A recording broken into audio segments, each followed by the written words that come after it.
Hi friends, అందరు అన్నం తిన్నారా? మేమైతే ఇప్పుడే తింటున్నాం. అమ్మ అయితే ఈరోజు దోసకాయ పచ్చడి నూరింది, పచ్చి దోసకాయ పచ్చడ.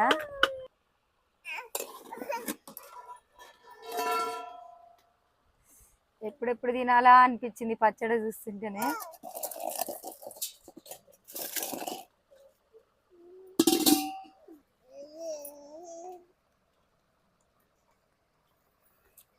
వేడి వేడి అన్నం, దోసకాయ పచ్చడి అయితే సూపర్ ఉందమ్మా. సూపర్ ఉందా? అమ్మ చేతి వంట అమృతం, ఇది నిజం. మీరు కూడా చేసుకోరి, మీకు నచ్చితే మీరు కూడా చేసుకోరి. బాగుందమ్మా, అన్ని సరిపోయినాయి. అసలు పుల్ల పుల్ల బాగుంది పచ్చడ. తిండండి, బాగుంది కదా అమ్మమ్మ పచ్చడ. ఎట్లుందిరా? సూపర్ ఉందా? చిన్న స్కూల్ పక్కనే కాబట్టి